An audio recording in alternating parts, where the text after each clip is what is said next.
오늘 저와 여러분들에게 주시는 하나님의 말씀은 마태복음 6장 13절 한 절 다 같이 읽도록 하겠습니다. 시작. 우리를 시험에 들게 하지 마옵시고 다만 악에서 구하옵소서. 나라와 권세와 영광이 아버지께 영원히 싸움나이다. 아멘. 오늘 본문을 중심해서 악에서 구하옵소서라는 제목으로 말씀을 증거할 때 하나님의 말씀이 잘 박힌 모처럼 우리 심령 속에, 내 속에 박혀서 악에서 건짐받고 승리하는 우리 성산의 모든 성도들 되시기를 축복합니다. 오늘 13절 말씀 보니까 우리를 시험에 들게 하지 마옵시고 다만 악에서 구하옵소서, 이렇게 기도하라고 주님께서 가르쳐 주셨습니다. 여기 두 단어가 있는데 시험이 있고 악이라는 단어가 있습니다. 시험과 악의 차이점이 있는데 이 시험은 사탄이 우리 마음속에 좋지 못한 생각을 불어넣어서 넘어지게 하는 내부적인 유혹이라고 하는 것입니다. 하나님을 떠나 타락한 우리 인간의 죄성으로 일어나는 모든 것들, 이것을 바로 시험입니다. 하나님을 떠난 우리 인간의 본질이 속에 도사리고 있는 것들이 있는데 그걸 죄성이라고 합니다. 그 생각이 그 사람을 지배하게 되면 현상적으로 드러나게 돼서 죄를 짓게 되는데 그 유혹에 넘어가는 것이죠. 그래서 이 세상에 태어나는 모든 인간은 선한 사람은 사실 없습니다. 다 악하고 이기주의고 개인주의고 대중심적으로 살아갈 수밖에 없는데, 그것이 밖으로 드러날 경우에는 이것이 죄가 표출이 돼버리게 되는 거죠. 이 악이 뭐냐? 악은, 오늘 이 악에 대해서 저번 시간에 시험에 관한 말씀드렸다면, 이 악은 나의 의사와는 전혀 상관없이 밖에서 공격하거나 밖에서 고통을 주는 것을 악이라고 그러는 거예요. 속에서 일어나는 이 시험거리는 내 의사와 관계가 있을 수 있어요. 뭐 자아 상태, 이드 상태, 초자아 상태, 뭐 육적 상태, 혼적인 상태, 혼을 지배하는 뭐 초자아 상태, 철학자가 이런 얘기를 했잖아요. 어느 정도 가능성이 있어요. 그러나 밖에 타서 들어오는 이 악은 내 힘으로 안 된다는 얘기예요. 물론 시험도 우리 스스로 이겨내지 못하지만 이 악은 외부적인 사탄의 공격, 그것이 바로 악인데 외부적인 죄의 적입니다.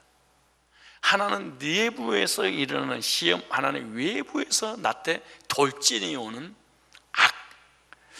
예를 들어서 길 가다가 깡패를 만나서 봉변을 당하는 거 악입니다. 사기꾼을 만나서 전 재산을 사기꾼에게 당하는 거, 이것도 악입니다. 주식을 투자해서 전 재산을 날리는 것도 악입니다. 도박이나 노름, 경마, 이거 다 이걸로 인해서 인생, 청춘, 물질 낭비하는 거, 이것도 사실은 외부에서 나에게 외부 유혹을 통해서 넘어뜨리는 것이죠. 다단계, 이것도 송두리째 내 인생을 폐가망신하도록 만드는 것도 다 다단계 이런 것들이죠. 코로나, 전염병, 이것도 다 악이죠. 갑작스러운 환난, 백주에 황폐케 되는 파멸, 백주 대낮에 황폐케 되는 파멸, 교통사고, 악이죠. 장로님이랑 같이 함께 식사를 하는데 장로님이 그런 말씀 하세요. 자기 회사에 본받고 싶은 직원이 있었습니다. 그 직원은 고등학교로 전교에서 1등을 하고 서울대 나와서 취직을 해서 잘 나가고 있는 중에 도로 50m 옆에서 길가에 토스트를 팔고 있는 그 포장마차에서 토스트를 먹고 있는데 갑자기 이 돌진에 들어오는 음주운전 자유에서 그 자리에서 직사를 했는데 본인이 왜 죽은지도 모르고 죽었습니다. 그 사람은 인격적으로, 도덕적으로, 윤리적으로 퍼펙트할 정도로 그런 삶을 살아서 늘 복음을 전했는데 언젠가 꼭 예수 믿겠습니다, 언젠가 꼭 예수 믿겠습니다, 그렇게 말을 했던 그런 사람을 나는 본받고 싶었습니다 라고 했는데 너무 허무하게 비참하게 백주에 항피게 되는 이 교통사고로 인해서 죽게 운명을 하게 되었습니다. 가슴이 아픕니다. 이런 간증을 저한테 들려주어서 이것도 다 악입니다. 요즘 너무나도 의외의 사고가 많아서 자기가 왜 죽는지도 모르고 죽은 사람 상당히 많아요. 그래서 주님께서 오늘 본문에 보니까 악에 빠지지 않게 기도하라 이렇게 말씀합니다. 너라고 봐주고 악이 너라고 지나가는 게 아니다. 언제 어느 때 악이 도사리고 있다가 너를 파멸시키지 모르니까 예기치 못한 사고나 악의 활동으로부터 지켜달라고 기도해야 되지 않겠냐. 우리가 이런 기도를 드리는 것은 매일매일 내 주위에는 위험과 사고와 질병이 노리고 있기 때문에 이런 사고로부터 나를 항상 지켜달라고 하나님께 기도해라.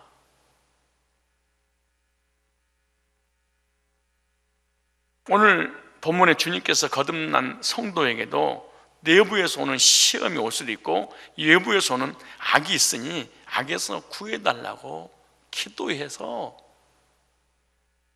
악으로부터 승리해야 되지 않겠냐. 기도해라. 13절 우리를 시험에 들게 하지 마옵시고 다만 악에서 구하옵소서. 구원받은 하나님의 자녀라 할지라도 하나님의 백성이 됐다 할지라도 스스로 악을 이길 수 없기 때문에 운전하고 하는데 뒤에서 받아버릴지, 앞차 갑자기 서서 브레이크가 밀려서 앞차를 받아서 아니 옆에서 치고 들어올지, 고속도로 가는데 갑자기 술 먹은 사람이라든가 내지는 마약하는 사람이나 조는 사람이라든가 정신병자라든가 별별 사람들 다 있을 거 아니겠냐. 하나님 앞에 기도해서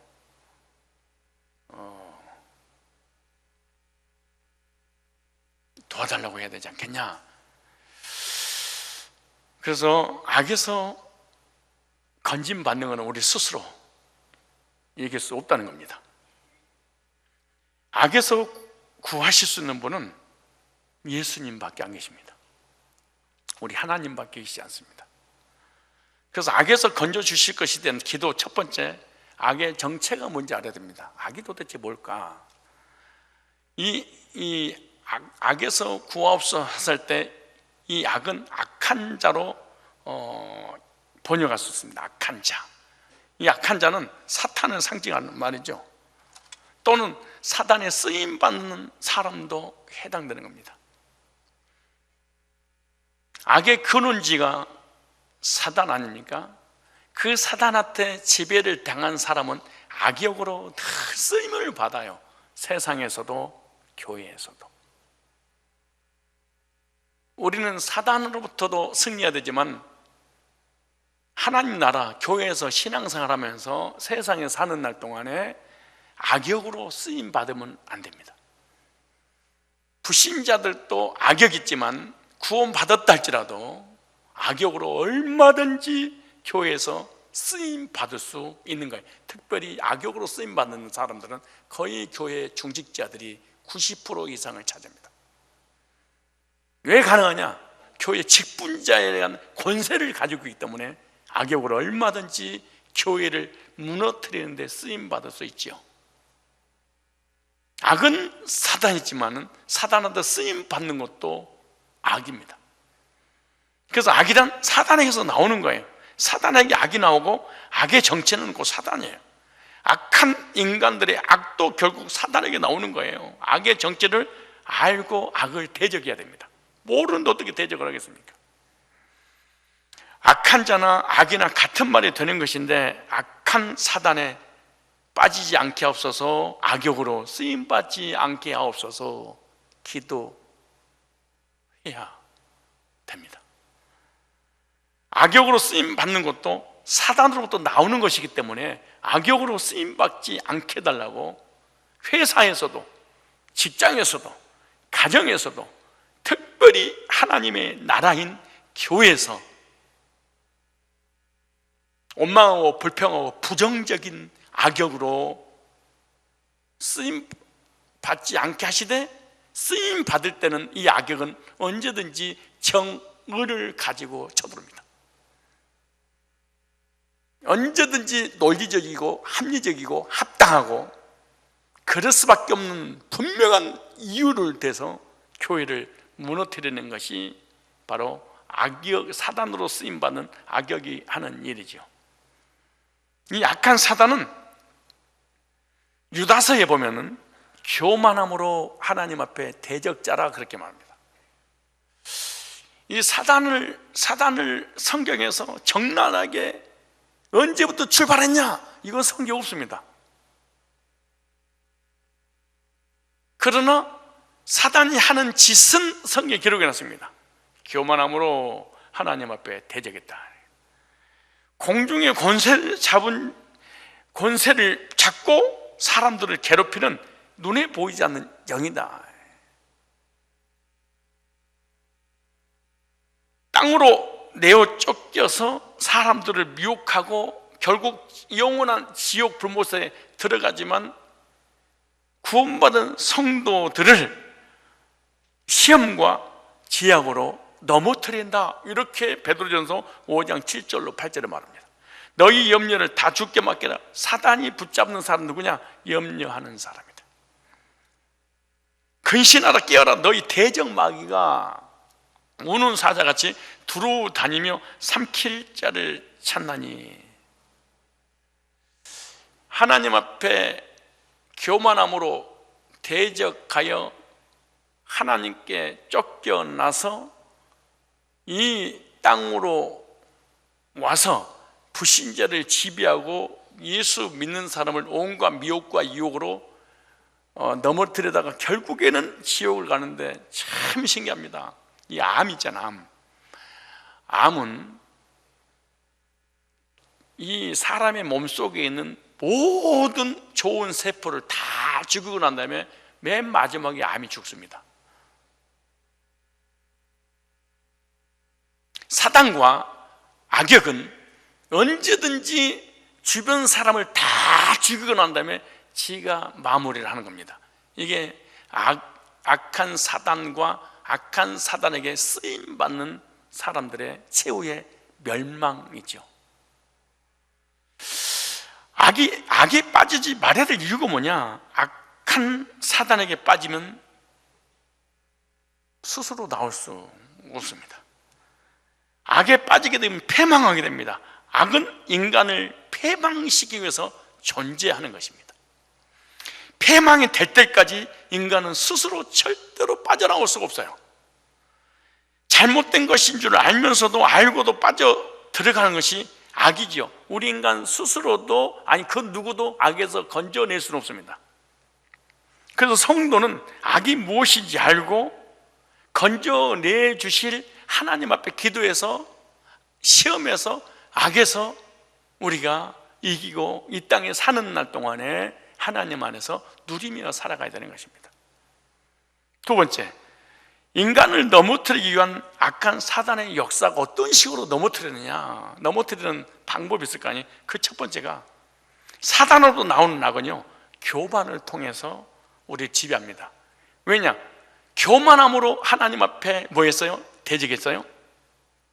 교만함으로 윗사람한테 대적했어요? 그렇다면 사단이 사람 속에 들어가면 제일로 먼저 윗사람을 쳐버립니다. 자녀는 부모를 쳐버립니다. 회사 직원은 리더를, 오너를 쳐버립니다. 그것이 만들어진 게 노조입니다. 교회는 중직자 리더들이 목회자를 치받아 버립니다.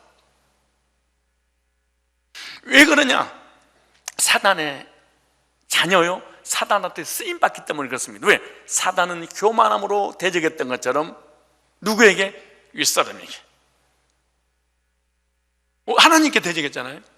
오늘도 사단에게 쓰임받는 사람들은 언제든지 윗사람의 권위에 절대로 순종하지 않습니다. 회사를 다니든 교회를 다니든 모든 직분을 맡든 모든 것은 자기 스스로 결정하고 자기 스스로의 인생을 걸어가지 윗사람에게 의논하거나 타협보거나 이러지 않습니다.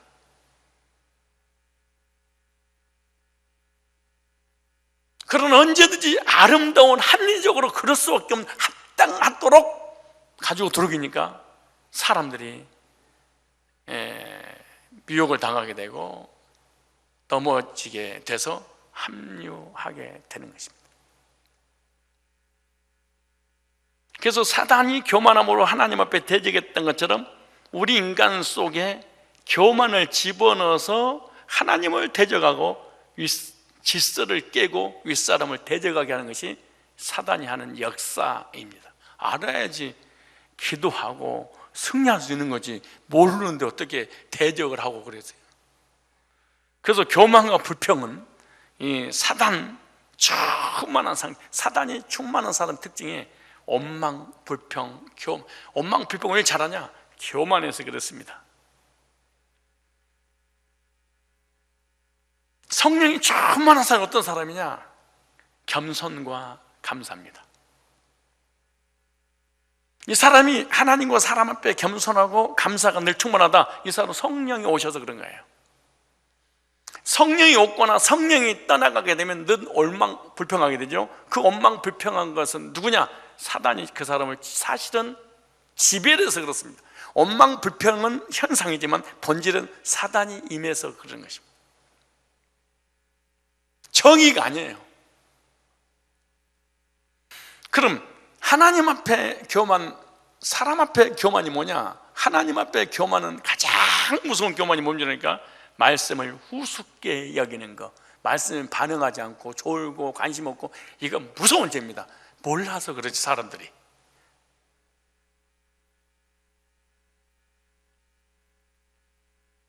하나님보다 더 잘나고 더 똑똑하고 더 위대하고 하나님보다 내가 더 말씀 많이 알아. 그러니까 말씀 들을 게 뭐가 있어? 우습게 여기는 거야, 말씀을. 그래서 하나님 까불면 나한테 죽어? 그렇게 표현하는 사람도 있지만 표현 안 하는 사람 역시 똑같은 죄를 짓게 되는 거죠. 그러니까 이런 사람은 성경은 말씀에 반응이 없는 사람. 반응이 없어. 말씀에 부모님이 무슨 말을 하는데 말에 반응이 없어. 아주 교만한 거죠. 악한 거죠. 상무에서 뭔가 지시를 내리면 밑에서 그 말을 받고 순종을 해야 되는데 윗사람이 말을 안 들어버려요. 이게 악이죠. 하나님께서는 이 교만한 자를 가만두지 않아요. 그래서 교만한 자의 특징이 은혜를 못 받아요.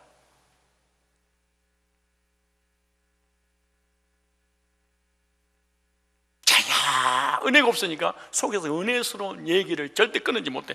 그래서 어떻게 되냐? 말라기 4장 1절에 궁극적으로는 하나님 그 사람 가만 안 놔둬요. 여기 1절, 만군의 여호와가 이르노라, 보라 극렬한 풀무불 같은 날이 이르리니 교만한 자와 교만한 자, 하나님 말씀을 우습게 여기는 사람, 말씀에 반응이 없는 사람, 말씀에 대적하는 사람, 그래서 늘 원망 불평으로 사단이 충만한 사람, 악을 행하는 자는, 교만한 자와 악을 행하는 자는 다 초기가 뜰 것이라. 그 이른 날에 그들을 살라 그 뿌리와 가지를 남기지 않을 것이다. 이 온망부평은 교만으로 인해서 나타나는 사단의 역사인데 비참하게 돼요. 삶이 참 신기해요. 이게 불신자도 마찬가지고 신자도 마찬가지예요. 물질과 명예와 권세, 어떤 은사가 다른 사람보다 탁월하게 있다고 해서 그 교만하면 세상에서도 쓰임받지 못하고 교회에서도 절대로 쓰임받지 못합니다. 여러분들이 지식이 있고 물질이 있고 이런 왜 주변에 사람만 없을까요? 교만해서 그런 거예요. 나는 가진 것도 배운 것도 아는 것도 없는데 왜 내 곁에 사람이 없죠? 교만해서 그래요. 교만과 열등감은 도끼인 객기입니다. 그놈이 그놈입니다. 그럼 내 주변에 사람이 따르질 않아요.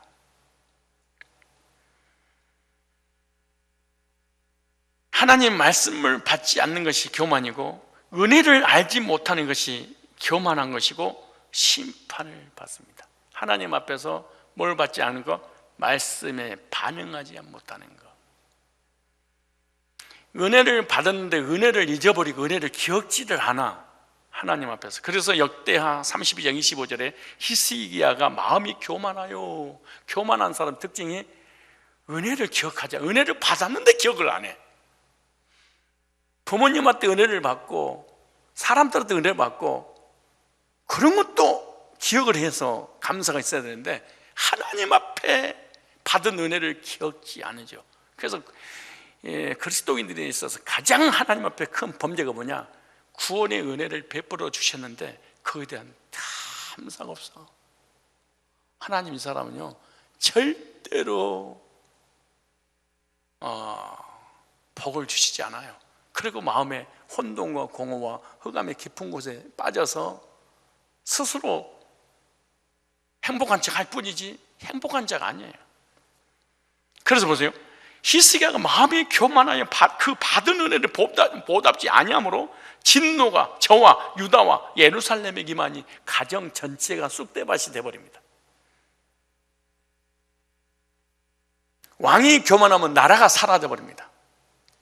백성들이 고통을 받죠. 목회자가 교만하면 성도들이 고통을 받죠. 가장이 교만하면 가족들이 고통을 받게 되는 거예요. 진노가 저와 유다와 예루살렘에 임하게 되었더니 히스기야는 마음이 교만하여 하나님의 은혜를 보답지 않고 잊어버렸다는 거예요. 은혜를 알지 못하니까 뭐 하는 거예요? 보답하지 못하는 것이지. 은혜를 받지 못하면 하나님과 사람 앞에 반드시 교만합니다. 교만하면 하나님께 대적자가 되어버리죠. 사탄처럼. 그런데 교만이 뭐냐? 교만은 모든 사람이 이 사람이 교만한 거 아는데 본인만 몰라.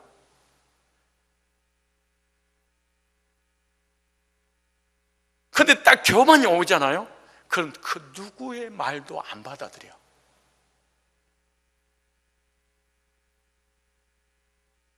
입에서 신앙 고백이 나오는 것은 불가능한 일이지만 누구 말도 누구 권면도 안 들어.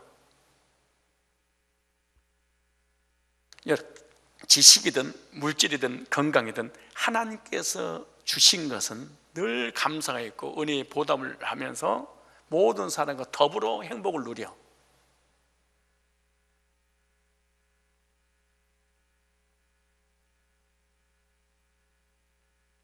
그런데 하나님께로부터 왔다 할지라도 교만하게 되면은 더불어 누리지 않아요. 더불어 누리지 않는다는 건 뭐냐? 물질을 안 쓴다는 게 누구의 권면도 듣지 않고 내 생각과 내 뜻만 올바라. 마치 이단에 빠진 거하고 똑같아. 너는 틀렸어. 나만 맞아. 그 누구의 말도 안 받아들이는 거예요. 권면을 듣질 않아. 이게 패망의 징조입니다, 사실은.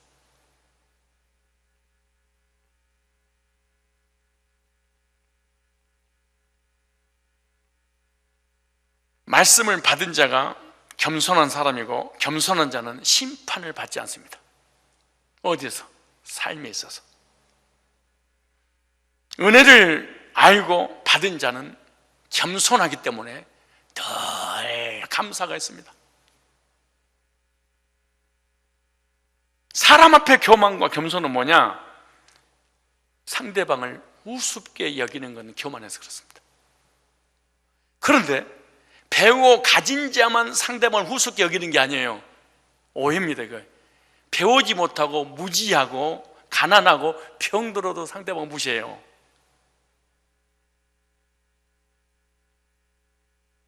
여러분, 병들고 가난하고 없이 사니까 겸손한 것 같잖아요. 그렇지 않아요. 이런 사람 주변에 사람이 없는 이유가 어디로가요? 교만해서 그런 거야. 없으면 없는 대로, 병든 대로, 무식한 대로 교만이 있어서 그러는 거지요. 그럼 겸손이 뭐냐? 그 누가 됐든 나보다 상대방을 낮게 여길 줄 아는 것을 사람 앞에 겸손입니다.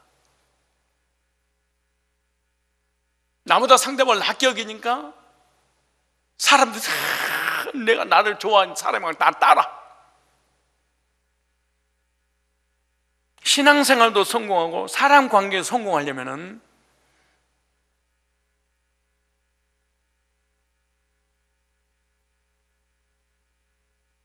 겸손해야 됩니다. 교만한 자 찾도다 못이여 들이세 그렇습니까? 겸손한 자 찾도다 못이여 들이세. 목사님, 교만한지 겸손한데 어떻게 알아요? 사람이 나한테 붙나 안 붙나 보면 알아.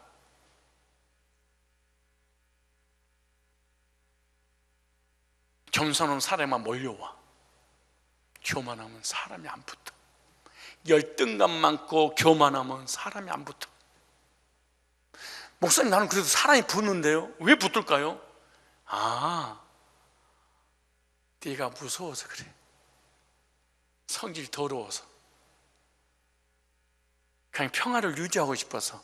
네가 무슨 권세가 있던가 물질이 있던가 얻어먹을 게 있으니까 어쩔 수 없이 비굴한 복종을 하는 거지.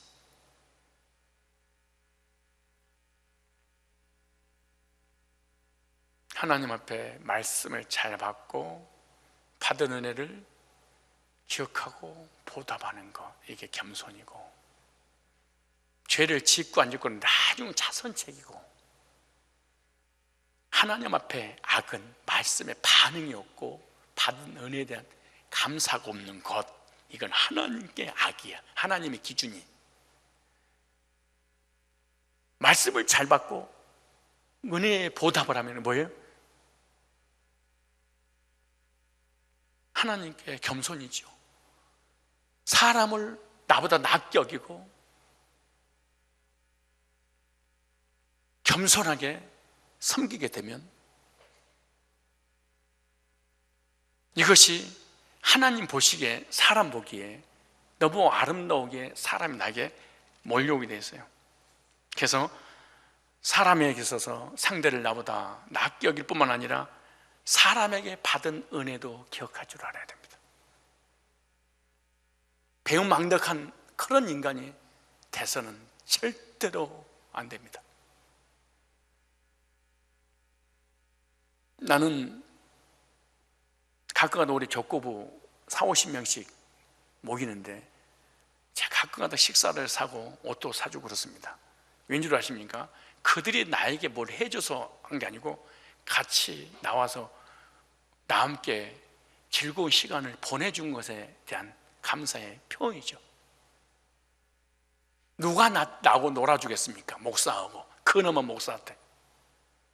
그거 하나만이라도 보답하고 싶은 생각이 들어서 어디 시장에서 무슨 물건을 보게 되면 그 사람은 기억이 나. 나하고 놀아주는 사람이었지.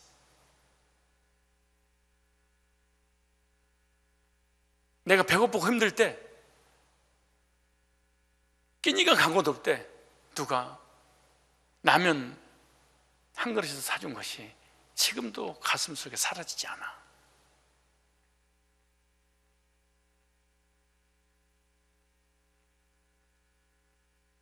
너무 하나님 앞에 받은 은혜를 망각할 뿐만 아니라 사람 앞에 받은 은혜도 망각하고 부모님께 받은 은혜도 망각하고 갈 데 없어 비참하게 가정이 깨지기 직전에 취직을 해서 물질의 문제가 해결됐더니 도리어 교만해서 사장 알기를 우습게 알고 대등하고 동등된 입장에서 일을 하려고 하고, 그런 행위가 다 사실은 이 악에서, 교만에서 나오는 거죠. 저와 여러분들은 하나님 앞에서는 어떻습니까? 그리고 사람 앞에서는 어떻습니까?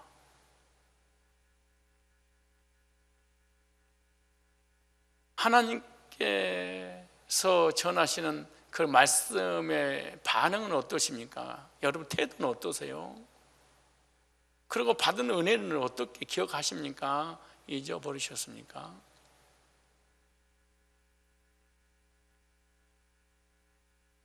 내 주변에 많은 사람들의 도움을 받고 우리가 살아가는데 보답을 못할지라도 원망하고 불평하면서 배은망덕한 온수로 만드는 그런 악행은 저질러서는 안 된다, 나는 그렇게 생각을 합니다. 사람 앞에서는 어떻습니까? 나보다 낫게 여기십니까? 아니면 후숙게 여기십니까?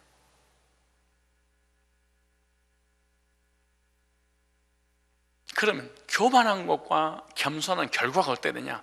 잠언서 16장 5절 18절 보니까 하나님은 교만한 자를 반드시 물리칠 것이다.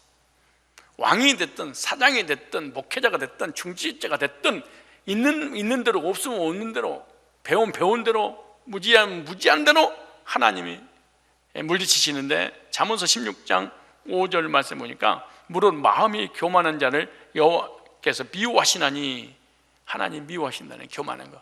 하나님 앞에 교만은, 사람 앞에 교만은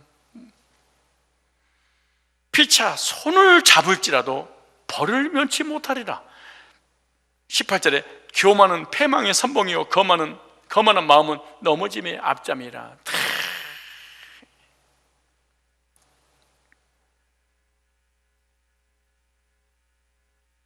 베드로 전서에 보면, 또 야고보서에 보면 겸손한 자에게 은혜를 주시나니, 겸손한 자에게 은혜를 주시기 때문에 늘 감사가 넘치겠죠.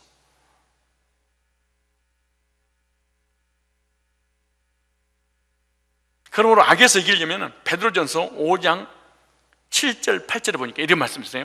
너희 염려를 다 주께 맡겨버리라. 이는 저가 너희를 공고하심이라. 근신하라 깨어라. 너희 대적마귀 우는 사자에 두루다니며 삼킬절 산나니. 악에서 이기려면 하나님께 가까이 해야 됩니다. 여러분, 우리 잘못하면 이단 돼버리는 거예요. 하나님께 가까이 가지 않고 겸손하지 않으면서 마귀야, 너 누구야, 나가, 예수 이름 물러가, 이런 악한 짓을 해서는 안 됩니다. 마귀를 쫓아내고 사단을 쫓아내기 전에 하나님께 가까이 하라, 겸손하라. 근데 우리는 하나님께 가까이 가지도 않고 겸손도 하지 않으면서 병든 사람이 있으면 병 고치고, 귀신 들어갔으면 귀신 쫓아내고, 우울증 걸린 사람 우울증 고치려고 예수 이름만 팔아먹는 이런 리더가 될 수 있다는 거예요. 근데 귀신아 나가라 들어가라 이런 악한 짓을 하기 전에 너 하나님하고 친하니? 묻는 거예요. 하나님과 가까운 거야? 너 하나님과 사람 앞에 겸손한 거야?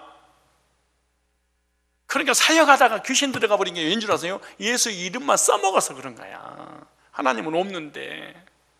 여기 나오잖아요. 하나님께 가까이 하고 모든 염려를, 거리를 하나님께 맡겨라. 무슨 말이야? 내 인생의 주권자 하나님 아니냐? 그럼 하나님을 맡겨야지. 왜 우울한 줄 아십니까? 왜 힘들고 엉망 불평한 줄 아십니까? 하나님께 아무것도 안 맡기는 거거든, 사실은. 그 내 인생을, 내 삶을 내 스스로 헤쳐나가려고 하니까 얼마나 괴롭고 고통스럽겠어요.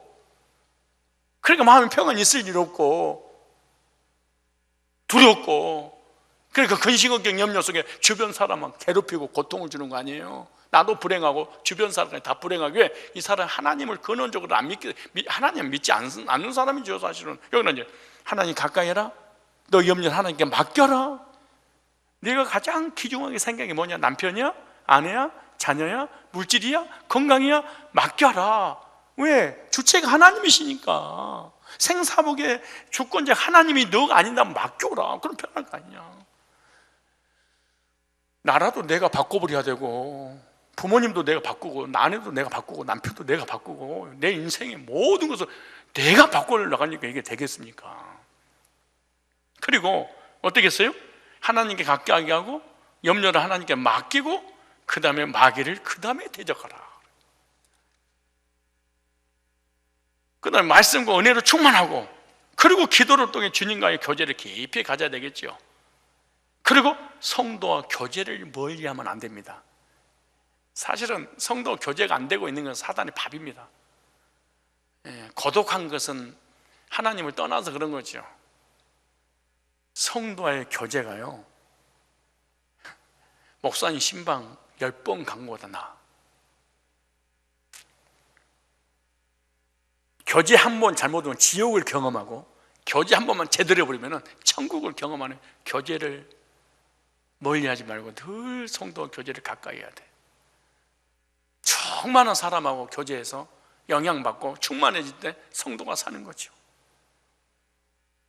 술독에 빠진 사람하고 교제하면 술꾼이 되는 거고, 노름꾼에게 빠지면 노름꾼이 되는 거고, 춤꾼에게 빠지면 춤꾼이 되는 것이지 않겠어요? 사기꾼한테 빠지면 사기꾼과 교제하면 사기꾼 되는 것이고, 담배 꼴초하고 교제하면 담배 꼴초가 되는 거고, 그렇지 않겠어요? 선한 사람, 하나님 가까이 있는 사람하고 교제하면 하나님께 영향을 받아서 하나님으로 더 가까이 더 충만해질 거 아니겠습니까? 그리고 죄를 회개하고 하나님과 사람 앞에 항상 자신을 낮추고, 이것이 교만을 이기는 거죠. 사단으로 나오는 역사가 뭐냐? 사단이 우리를 넘어뜨리는 거 하나는 뭘 통해서? 교만을 통해서. 또 하나는 뭐냐? 옛사람, 즉 죄의 본성으로 나오는 욕심. 내가 하나님이 되려고 하는, 내가 뭔가 더 잘해보려고 몸부림치려고 하는 그 욕심이 바로 에베소서 4장 22절에 너희는 유혹의 욕심을 따라 유혹을 받아요. 뭐 때문에? 욕심 때문에.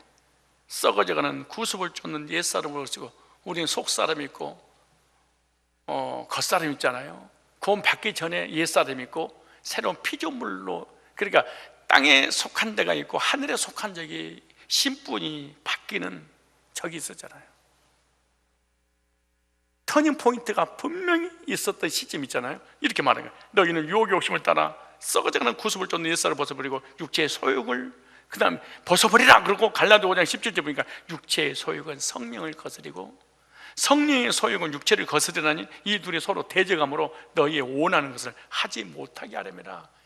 죽도 밥도 되지 않도록 이것도 아니고 저것도 아니고 세상 사람도 아니고 하나님 사람도 아닌 중간에 어정쩡한 사람 되버리고 말해요.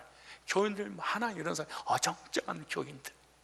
얘는 불신자도 아닌 것이, 그렇다고 신자도 아닌 것이, 불신자 같기도 하고 성도 같기도 하고 늘 중간에 양다리 딱 걸쳐서 배가 육지에서 딱 떠나려고 하는 순간에 육지의 다리 하나를, 배에 다리 하나를 거쳐놓으면 찢어집니다. 이게 두 마음을 품는 자요, 그렇게 말하잖아요.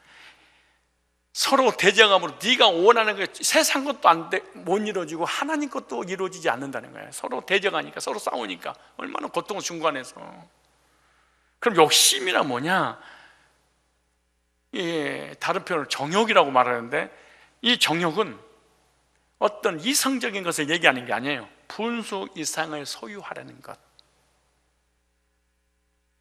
내가 가지고 있는 더 이상을 소유하려고 하는 것, 이걸 욕심이고 정욕이고 야망이라고 하는 거예요.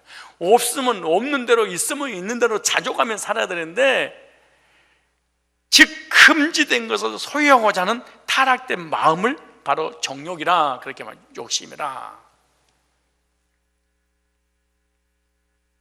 그럼 정욕의 결과가 어떻게 되냐? 야고보서 1장 15절 보니까 욕심이 잉태한즉 욕심이 성장한대요. 그것이 죄가 되고 죄가 장성한즉 결국 사망, 폐망을 하게 되느니라. 물질, 명예, 쾌락 등의 욕심은 우리의 영혼을 올무에 걸려들게 만드는 거죠. 욕심 잉태하여 죄를 낳고, 하나님께서는요 욕심을 채우시는 분이 아니에요. 입을 크게 벌려 내가 채우리라 이런 하나님이 아니에요. 말씀은 있는데, 즉 하나님 우리에게 필요를 채우시는 분이지 욕심을 채우시는 분이 아니에요. 아이가 성장하기 전까지는 철저한 부모님 슬하에서 보호를 받잖아요. 요즘 현대식 부모님들은 이유식을 하거나 아이에게 음식을 줄 때 이 아이가 적지도 않고 많지도 않고 철저한 기준을 딱 정해놓고 더 이상 것도 뒤할 것 남의 딱 적당히 다 먹이더라고. 적당하게 먹여야 이게 균형 있게 잘 클 거 아니겠습니까? 욕심이 잉태한 즉 살이 낳고, 살이 장성한 즉 비만이 되어서 결국 온갖 병이 다 걸리는 거거든. 절제가 안 되는 거예요. 그러니까 하나님 우리에게 필요를 채우시는 분이지 욕심을 채우시. 옛날에 못 먹고 못 살 때 목구멍까지 차들어 먹는다고 그러잖아요. 지금은 다 남겨놓고 먹어도 괜찮아. 여러분 냉동실에 있는 것도 봐보세요. 버릴 게 얼마나 많은지. 여러분 옷장에 옷들 보세요. 맨날 입는 옷만 입어. 안 입어. 다 나중에 버리게 되는 거예요.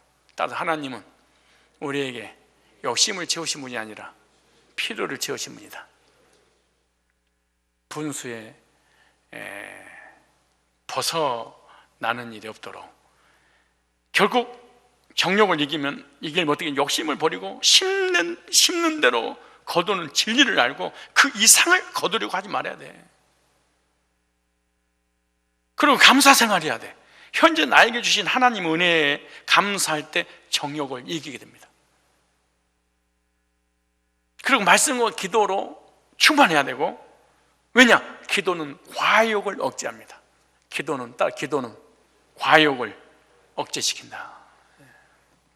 세 번째 사단의 역사는 뭐냐?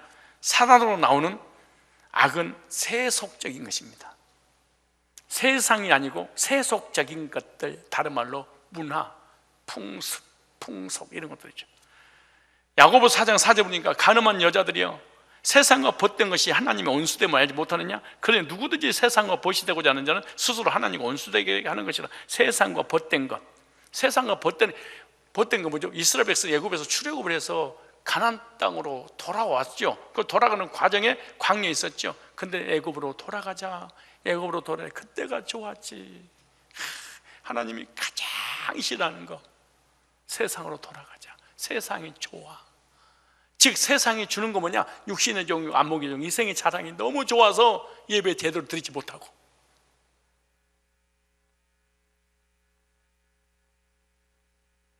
세상에 살고 있지만 세상에 속한 것이 아닌데 세상에 속한처럼 세상을 위해서 세상 것들 없이는 못 사는 사람들, 하나님께서 가장 기분 나쁘게 생각했을 때 언제시냐? 바로 이스라엘 백성들이 한 장관을 세워서 애굽으로 돌아가자. 오늘날 우리에게도 세상으로 향하는 마음이 가장 큰 죄라는 거예요. 세상을 향하니까 예배 제대로 드리지 못하고, 헌신 제대로 못하고, 교제도 제대로 못하고, 하나님 앞에 드리는 물질과 시간을 세상을 위해서 다 쏟아부는 거죠. 이거 세상 사람이지 하나님의 사람이 아니기 때문에 하나님 싫어하는 거죠. 세상을 향하는 마음이란 세상 풍속을 쫓는 마음입니다. 요한일서 2장 15절에 이 세상이나 세상에 있는 것들을 자랑치 말라.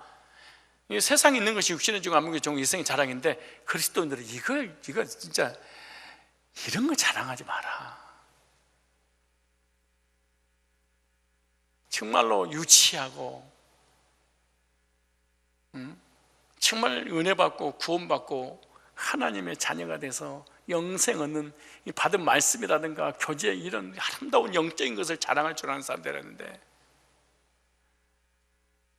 야고보서 4장 4절에 보니까 세상과 벗 때문에 결과가 뭐냐? 하나님과 원수라.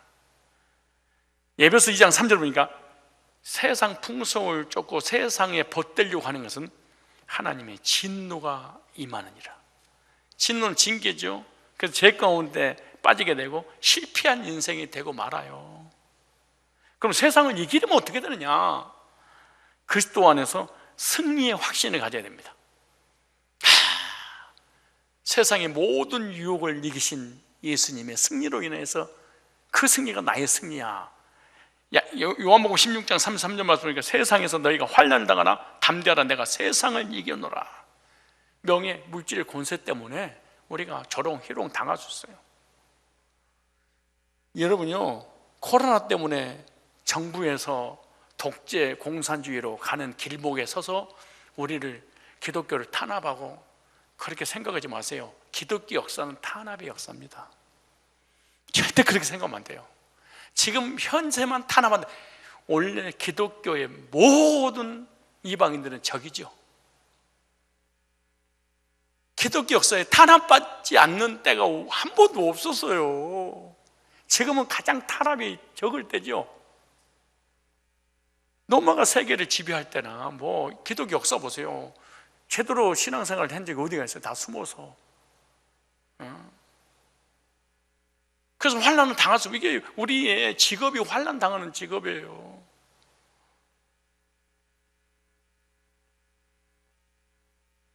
그 네 땅에서 뭘 얼마나 더 누리려고 그러십니까?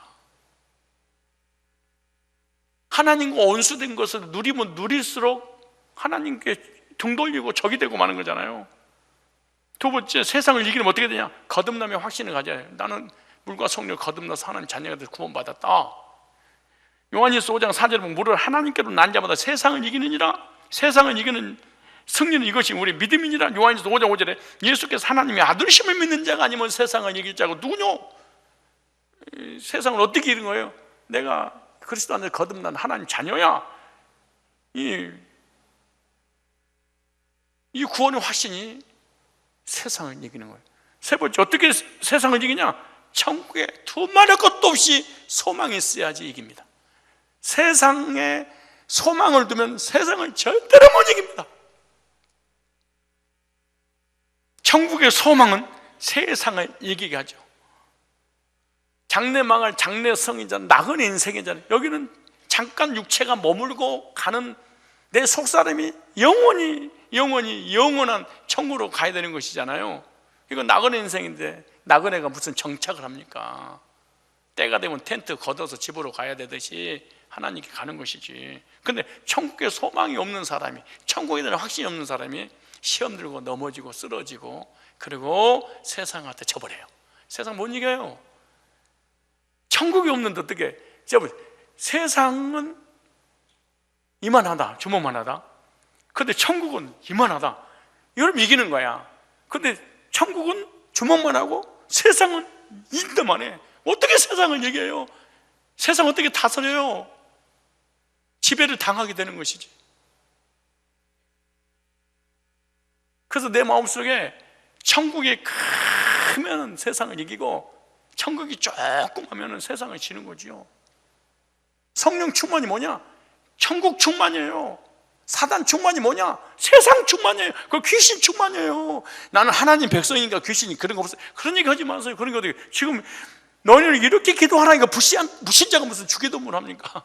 다 예수님 제자들한테 가르치는 하나님 백성들이지. 그런데 세상에 환난에 넘어지고 쓰러지고 낙심하고 절망하니까 구원의 확신을 갖고 죄산 받은 확신을 갖고 천국에 대한 소망을 가지면 이기게 된다고 그러잖아요. 그 다음에 네 번째, 하나님께 속한 소속감에 대한 확신을 가져야 돼. 내가 하나님께 소속됐지. 요한일서 4장 4절에 자녀들아 너희는 하나님께 속하였고, 와, 세상에 속했냐? 하나님께 속했냐? 나는 어디에 소속됐느냐? 정체성. 나는 누구야? 이걸로 이기는 거라는 거예요, 세상을. 이는 너희 안에 계신 이가 세상에 있는 이보다 크시다. 그러지. 어떻게 세상을 이기느냐? 세상으로부터 오는 여러 가지 재앙, 악, 교만,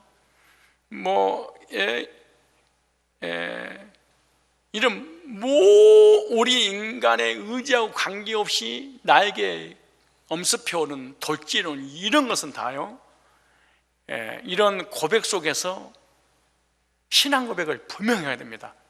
하나님이 어떤 분이신가? 이러면 이제 세상도 이기고 욕심도 이기고 사단도 이기게 되는 거죠.